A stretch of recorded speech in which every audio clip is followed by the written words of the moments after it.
she said, I could just make this all right now. I could just click my fingers, we'd be back together. And I was like, oh, hold on a minute. It's not quite that straightforward. Often guys hit a wall when trying to repair their relationships because even when she's opening up, talking, her fears are still holding her back from getting any closer.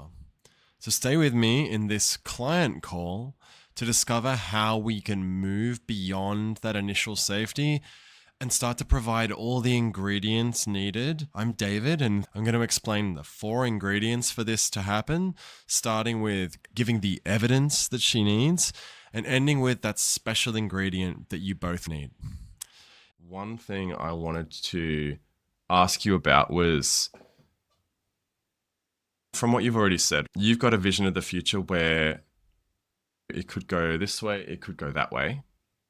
And I'm going to be fine either way because I've learned, I've grown. I'm always going to wish the best for her. It certainly doesn't sound like you still have that kind of like she's fully independent and you're wanting her to come back like dependent, trying to be enmeshed or anything like that. You sound like you have a bit of a vision of the future where she wins, you win. It's quite interdependent. You have independent lives, but the closeness depends on what you want from each other rather than needing. And is that kind of interdependence, those relationship types, are you super clear on like what the future, and have you talked with her about what you're doing, or does she have an amorphous idea of what your intentions might be when it comes to what the future might look like if you got her back? Because I'm so curious about what she might be imagining there, because that could cause a lot of resistance. Yeah, I think she's brought it up a few times in that conversation we had. Yeah. She said, I could just make this all right now. I could just click my fingers, we'd be back together. And I was like, oh, hold on a minute. It's not quite that straightforward. We've been apart for quite a long time. And at the very least, if we were ever going to attempt to start repairing things, we'd start with having a coffee. We'd start with going out without the kids and just seeing if we can have some fun and enjoy each other's company. It doesn't jump straight to me moving back in and the wedding rings go back on and everything's all hunky-dory again. There's work that we need to put in both of us to find a way to make it right. It was met with a fair amount of resistance, but it wasn't the resistance I was expecting. I was expecting her to be saying, you've not let go, you still think that we're going to get back together, and it wasn't like that at all. She was quite silent, actually, for a good few minutes after that. She didn't say much, and I was doing my best not to lean on the conversation and push it forward, trying to let her have her say and try and understand where she's coming from. Yeah. And all she really said after that was, look, I'm a forgiving person. I'm probably the most forgiving person in the world, but I just can't seem to forgive what happened. And I don't think I'll ever be able to forgive you.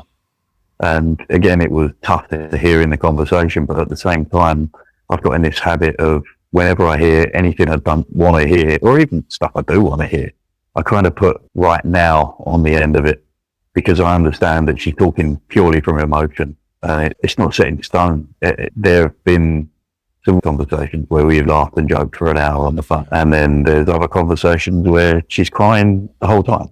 She's just crying because she's sad and she's lonely. She told me off. She said, this guy's after her and she doesn't want to go on another date with another man. She doesn't want to do that.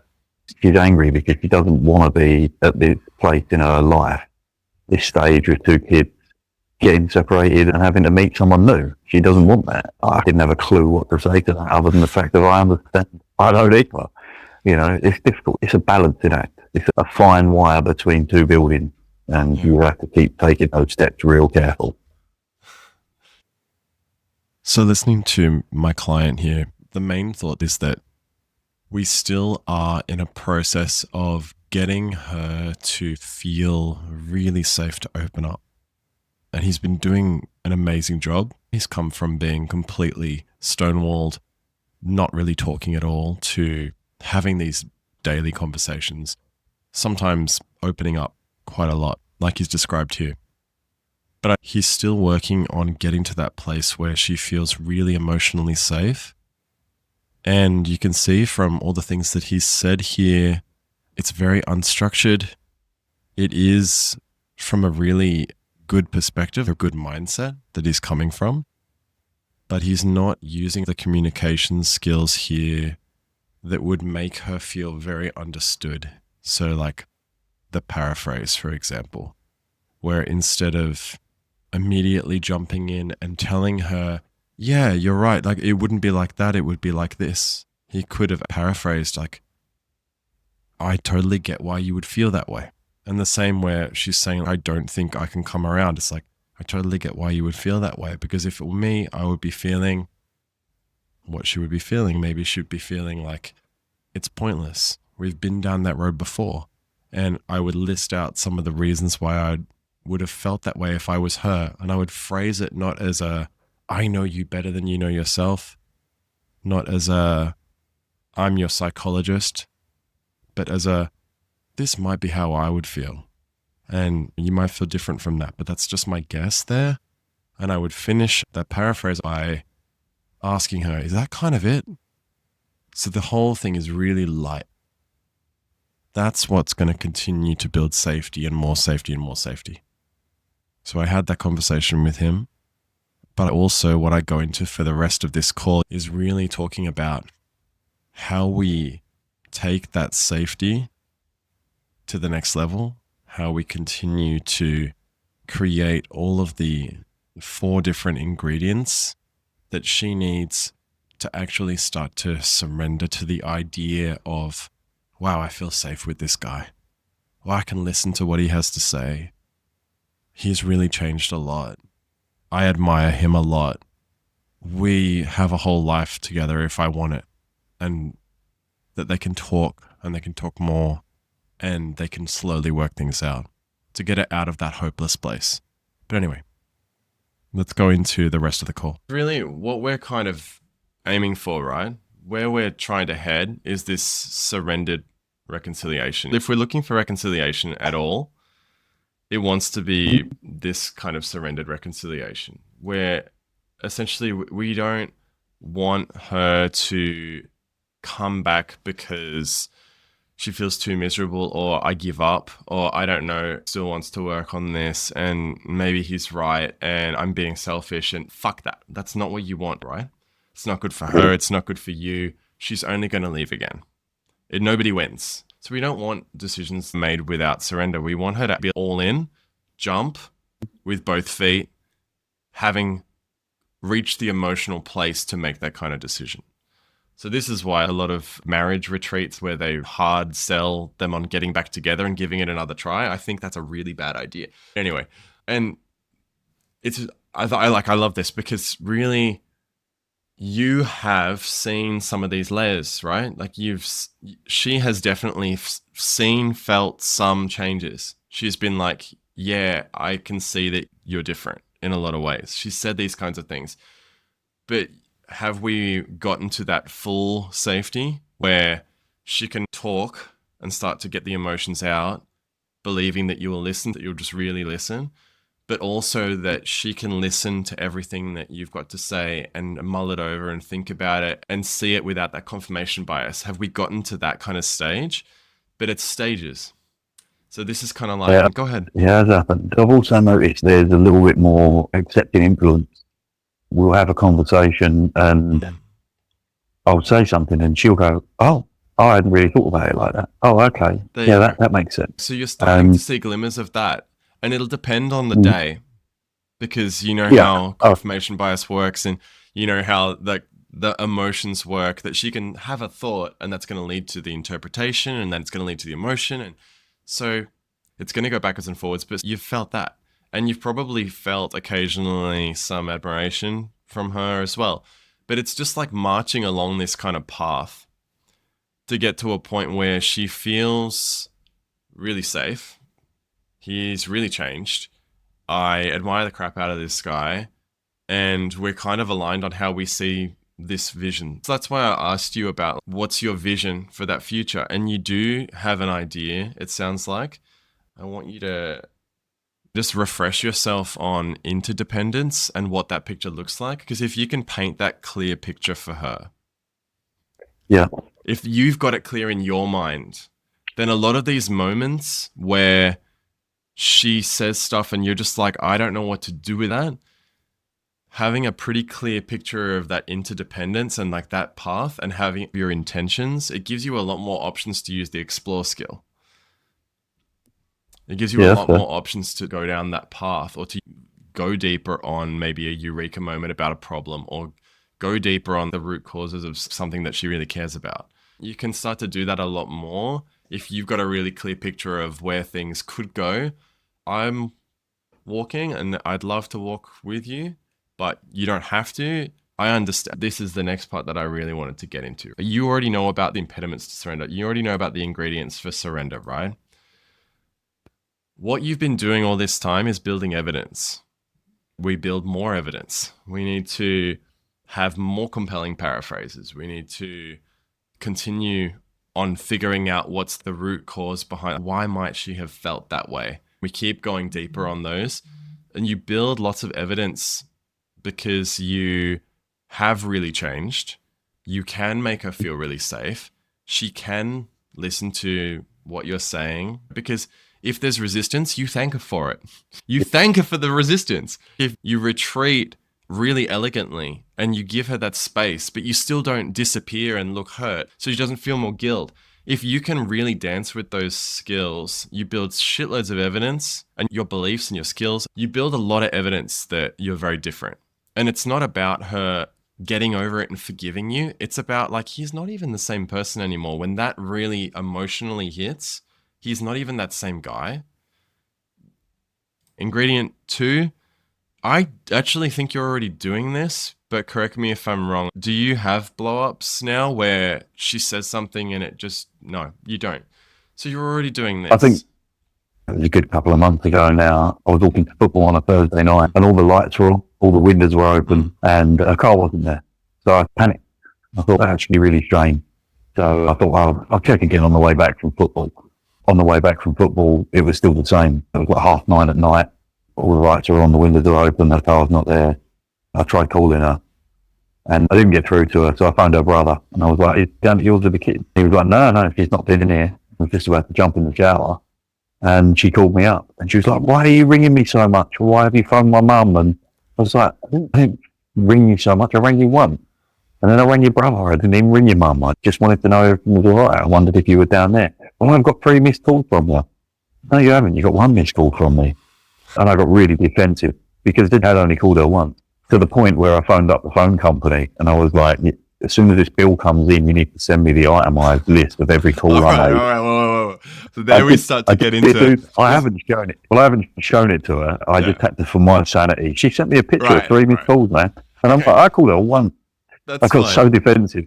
Yeah. Okay. So that's obviously not ideal. We are showing a tiny little bit of evidence every now and then.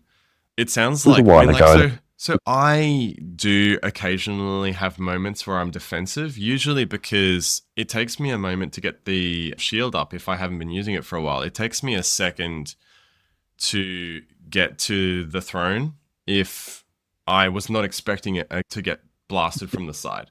So the other day at the gym, I finish all the main stuff, the big sets, and then I fuck around. Little bits of this and little bits of that, abs or core stuff. I'm just filling time. But I got to the gym and my wife was like, I'm finished and going to leave soon. I was like, let me go and do at least this one thing then. In my head, I was thinking I'm going to go and do 7 sets or something. It's just one exercise. I'm going to do a decent workout. But she was thinking, I'm just killing time now, going to wait for him. He could easily let me know, like just message me when he's finished, but was still going for 15 minutes on this one exercise. And so she was like, I thought you were going to message me. Are you just waiting for me? And so in her mind, the confirmation bias was, the feeling was that he's ignored what I said about let me know when you're finished. And now he's just waiting for me because he doesn't want to upset the apple cart. But it was the complete opposite. I did upset the apple cart by saying, no, I need to have at least a little workout today before we head off and grab coffee. So give me some time. So I was happily upsetting the apple cart. And so what happened in that situation, I could easily have gotten defensive. what I actually did, I just got to the throne and let what she was saying wash over me and listened, and which was good, right? Because we were walking to the coffee shop and I don't want to have a row while I'm walking to the coffee shop. We were sitting at the coffee shop waiting for coffee, and then we were walking back upstairs and I'm just like, I just want to listen. I just want to soak it all in. And she kind of ran out of steam a little bit and how annoyed she was. And I paraphrased her, and she immediately realized she'd actually felt annoyed. I paraphrased how she might have been feeling, and then rather than try to defend or correct anything, I paraphrased how she might have felt. Like I was just leaving you there, and that I was just not letting you know what I was up to, even though I'd probably finished. And so it's like, you're just hanging there waiting. You've been here for an hour already. So the frustration, right, is this guy just tiptoeing around me kind of feeling. So I paraphrased that, and then she said, you know what? It's that feeling of, I don't want to lose any admiration. And when I see something that pride deceiver, when I see something that ticks me off, I actually feel like I want to not feel that way. I want to not ever admire you less. I want to not ever have that moment of feeling annoyed at you. So I was pissed off that I was pissed off at you. And then after that, I used the explore, I think. And we just talked for a little bit longer. And eventually I did get to the point of explaining what I'd been doing. But by that point, she'd already kind of understood what had happened. I was explaining the other part of the picture that she hadn't seen so that she had the complete picture. I phrased it as a explore because I was thinking maybe I could have done this and then communication. So it was straight away into what would be useful rather than defending. It's like, oh, how can we learn from this? How can we do something useful with this? So that was really fun. And then I think like we had one of the best days in ages. Good. So I guess it's just sticking to these things and just keeping at it. I think that you're probably doing a better job than you give yourself credit for when it comes to starving the enemies there. When it comes to that ingredient too, I think you're probably doing a better job than you give yourself credit for. But keep in mind that pride deceiver. You want to kind of like keep that mental picture in mind of like, neither of you is above the other. And you know that. As soon as I say it, it's obvious. It's like, of course, David, like that would be a ridiculous viewpoint to have in 2026 of like, I'm better than anyone. But our deceivers are a bit more childish. Our deceivers, when they take the driver's seat, are like, let me tell you why you're wrong. And we all do it. So it's just a case of being super aware of that risk in those moments. We can potentially start to feed the enemies. We can start to feed that confirmation bias. So it's just going to make it a little bit slower for her to surrender if we're doing that every now and then. You gave me some good advice on probably our last call where you said, do we ever really need to defend ourselves? Because if you don't, eventually they'll start to defend you. That's proven very true. I mean, she never has a bad word to say about me. I've got multiple friends in common who I speak to, and they're like, yeah, how you doing? I'm like, yeah, I'm doing good. Like, oh, I saw the other day, we were talking about you. I was like, oh, right. She only ever says good things about you. And I'm like, right. You know, yeah, that tracked after 18 months of separation. I don't defend myself now. And it was that call that opened my eyes. I was like, that happens. You realise that your antithetic thinking comes in, could have done that differently. Yeah. And I still had to prove the point to myself, but I only called her once because I was losing my mind. I don't see that as a particularly big problem, right? So like with pride, we just want to come down off the mountaintop enough that we can see the world clearly. We can be among it and see it for how it really is. If you want to check your sanity on something, that's great. You don't want to bury your head in the sand and find lots of evidence why you're right. And you just don't want to go to the extremes. That's fine. And probably don't go showing her like the transcripts. It's funny because 3 or 4 weeks after she said to me, she said, we've been getting on a lot better. Things have been going well. And then you made me feel like that because I had all these missed calls from you. It was like we'd gone back in time to when we first split up and you're trying to control me and manipulate me. And I said, you do realise I only called you once, right? And she said, no, you called me 3 times. I'm like, no, I've got the phone bill. I could show you if you want, but I'm not going to, but I could. We laughed about it. I think the thing that's bugging me is the fact that it does feel like there's movement. It does feel like there's forward traction. and there isn't any visible reality traction. I don't really know how to step it forward from, I've created a tremendous amount of safety because she does open up. Every time I see her, she's shutting the door behind me and opening a conversation or saying to the kids, right, you think I can get yourselves ready for bed, I'm going to talk to that for a little while. There's these situations. Like today, she was, let's get the kids in the car so we can talk. It's just weird that it doesn't seem to go further, and I'm sure it is a confirmation bias or, And this here is exactly what I was talking about before. He's saying that every time she's having these conversations, she's really leaning in. She is starting to feel safe. She is starting to feel some surrender to that beginning stages. But then it's weird that it doesn't seem to go further.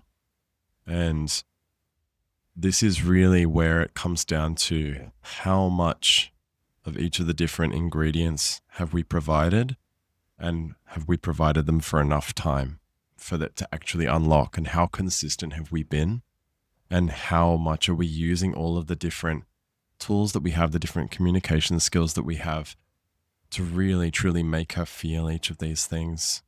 So you can see the frustration here, but it all comes back down to this. If you want more free tools on how to navigate these kinds of tough relationship challenges, there is a link in the description with a free guide to help you start taking the right steps along your journey. I think that we're now doing a great job of building the different pillars, right? But it's just a case of getting surrender to that either way. And so that requires her to understand that picture of where things could go either way. So what both would look like. But you're actually saying, babe, you have options. Let's just finish going through the ingredients very quickly. You know what they are already, but this is empowerment. This is what we're talking about with empowerment. Like I said to my wife, you need to go and figure out whether you'd be happier somewhere else, or whether you'd be happy here. I was encouraging her, do not feel bad. Do not worry at all. Talk to me whenever you want. I'm not going anywhere. Watch what I'm up to. Have some popcorn. There's so many different ways that you can empower. It needs to be that ingredient. So you're kind of giving that empowerment. And it comes back to understanding that interdependence is the goal. Two independent people aligning because they want to, not because they need each other. And then time and patience, which is kind of like where you are. But the only thing to do to be patient, because I mean, you remember, right? Patience is the belief that conquers wrath. So we don't feel pissed off when we're being patient. We can wait for someone to stop being a dickhead on the road. You can wait for your kids to finally get in the car. I'm being patient. What do we do in the meantime? Maybe we could get to the throne for a minute and let our thoughts swim through our minds. But being patient is literally just, what do I do in the meantime? You're giving her time. You're being patient. But what are we doing in the meantime? We're working on all the things that can give her more ingredients, building evidence, and make it less likely that we slip up. Remembering that like one slip up is like 10. I think Disney has some kind of a metric that if they have a tragic moment, like Bambi's mum gets killed, they have to have like 37 magic moments to counteract the one tragic moment. Okay? So we're kind of like that. The Gottman Institute have got a 5-1 and now they reckon it's an 11-1. So they're right. That's when you can start to feel the climate really change. Yeah, it makes sense. How can I build these ingredients? Then we start to build enough safety for her to feel those things and not run away from it. It's funny you say. Yeah, go ahead. So I was talking to one of the guys over in Germany the weekend. He was a marketing man, and he said to me, it's the parent-child. He said, you've created a lot of safety. Because I was explaining the stuff that I've learned over the last year. He said, yeah, it sounds like you've created enough safety that what you're dealing with is the parent-child. And it's like you've got the child in there saying, I really want this. And then you've got the parent going, no, but you can't. It's just going to be like it was before. Yeah. The confirmation bias rearing its head and talking in the background. You've got to appeal to that child. Yeah. Keep create those moments consistently that make her feel good. And as time goes on, those moments will start to overthrow all of those negative. And I brought it up about the cost of going to Germany to go on the retreat. It was quite expensive. I really didn't want to pay the money. And I really was like, I could come up with 1,000 excuses not to do this. And I was chatting with Claire. And there's your parent-child again. He's like, you've got the child saying, I really want to do this. I think it's really going to help me. And then you've got the parent going, no, it's really expensive. You can come up with an excuse not to if you really don't want to go. And he's like, you can start applying that parent-child to everything in your existence, just appeal to the child more. You have to figure out which one's talking. So it does require some careful examination of the unconscious. It requires some pretty careful examination of where did that interpretation come from? Because a lot of our interpretations, the way that we see the world, is buried in the unconscious. Some of the things that are programmed into the computer, into that unconscious layer, some of those things were put there by our more mature self, by David. They're put there by us. And some of them are put by the deceivers. And it's funny because, like, you might have a belief that sounds very mature and adult. Do not trust, be cynical about everything. But that's just like a pride thing. And perhaps, you know, like it's just a pride thing, or perhaps a greed thing, that we're frightened, we're anxious. So those thoughts weren't put there by us. So it does become a careful examination, which is great for you because you want to understand your partner more deeply than anyone has ever understood her before, which requires you to have the emotional literacy to do that, which requires you to practice your emotional literacy with yourself and with paraphrasing your friends and with paraphrasing your mum. Yeah, I would say that I've probably got a touch of autism or something, because I definitely became obsessed. It was day in, day out for me, 24/7. I've got to figure this out. I've got to do this. And in the last couple of months, I'll sit and I'll watch a TV show and I'm like, I don't have to be trying to fix it. It isn't a problem to solve. I can sit with my emotions, I can sit with my feelings. As long as I understand myself, I can move forward. And here at the end, he's doing all of the right things, but there's this frustration, and the person that he's talked to has sort of said that you've built a lot of safety already. And I would argue that he's got to stage 1 safety, which is amazing, which is fantastic, because, you know, a lot of the time, the normal person on the street, the average person, never gets to that. It's the relationship is done and it's only bitterness. It's only a worsening relationship from that point out. But in his case, he has created that initial safety again, which is amazing. But this person's saying you've created enough safety and now she needs to come out of her wrong thinking. I've directed him back to, no, I think we need to have more emotional literacy. We need to understand her deeper. We need to create more safety, much, much more than you think could be possible, which means that you have to understand your emotions a lot more so that you can understand her a lot more. And it's just doing the thing again and again. And he said at the end here that he was obsessed, but now he's in a place where he's just working on things gradually. The thing here is to continue on this path, continue building safety, continue using the skills to make her feel that she's understood, and to have those conversations, because when you have that safety, you can start to open up all those conversations that have been sitting for 10 years. She's going to bring things up, but you're going to be able to paraphrase her. And so if he's reached this place where he's relaxed about it, but he's still thinking about it and he's still caring about it and he's still working on it, he doesn't have to obsess over it. In fact, that's counterproductive.